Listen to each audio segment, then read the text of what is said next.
Chapter 2. Oh man, mummies. Meow. Jack and Annie looked out the window. The tree house was perched on the top of a palm tree. The tree stood with about a dozen other palm trees. They were in a patch of green surrounded by a desert. Meow. Jack and Annie looked down. The black cat was sitting at the bottom of the tree. The cat's yellow eyes were staring up at Jack and Annie. Hi, Annie shouted. Shh, said Jack. Someone might hear you. In the middle of a desert, said Annie. The black cat stood up and began walking around the tree. Come back, Annie called. She leaned out the window to see where the cat was going.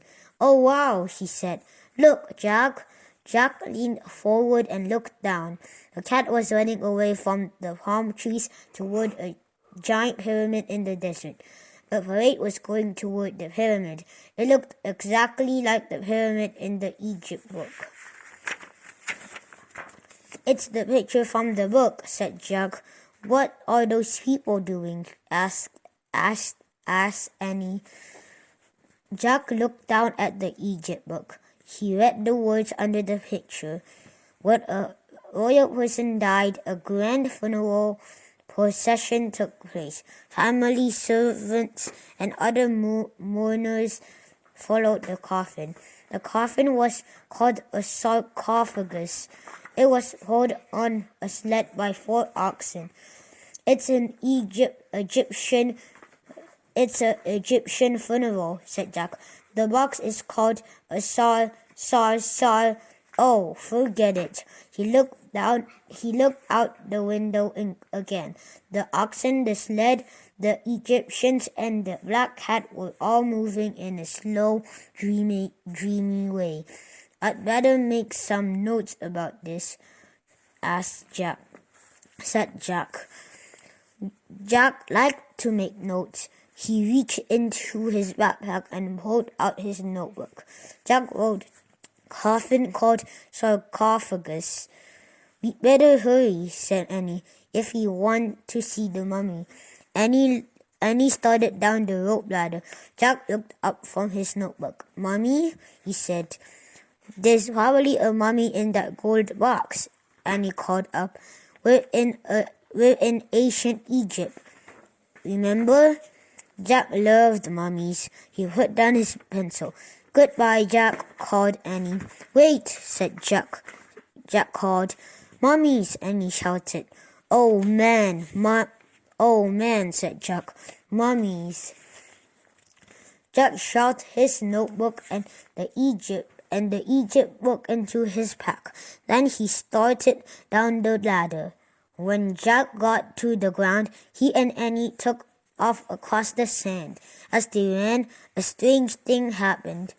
The closer they got to the parade, the harder it was to see it. Then suddenly it was gone. The strange parade had vanished. But the great stone pyramid was still there, towering above them. Panting, Jack looked around.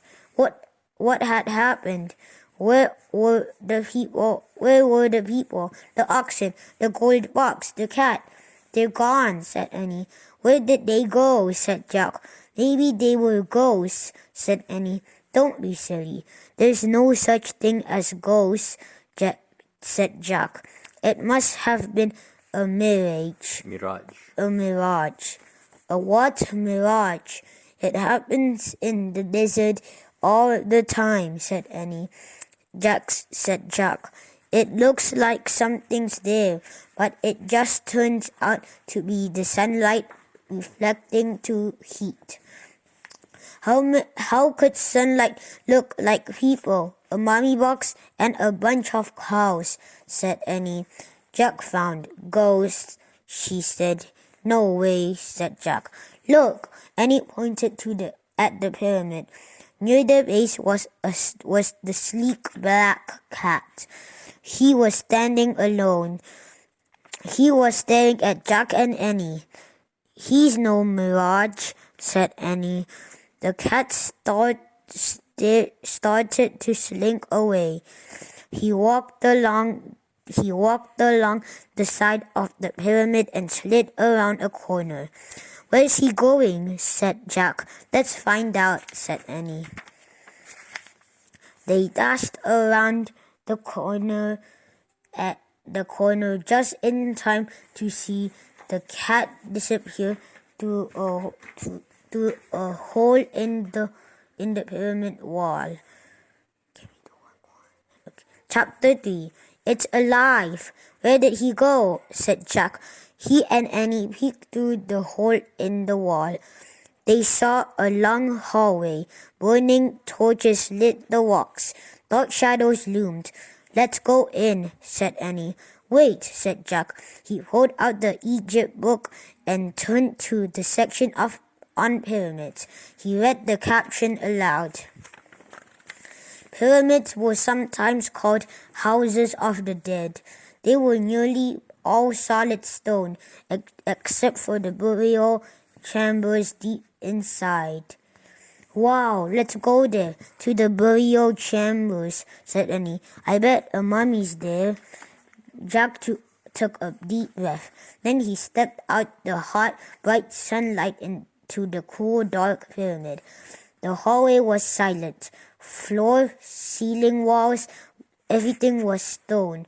The floor slanted up from where they stood. "We have to go farther inside," said Annie.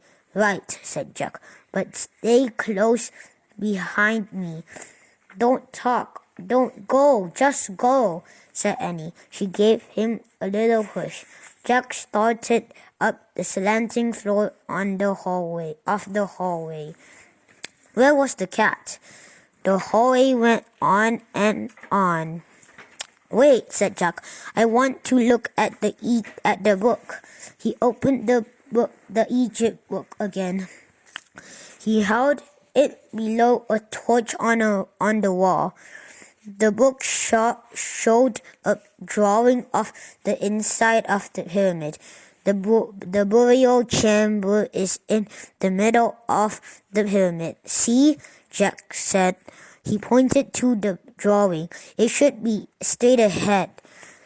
Jack tucked the book under his arm. Then he and Annie headed deeper into the pyramid. Soon the floor became flat.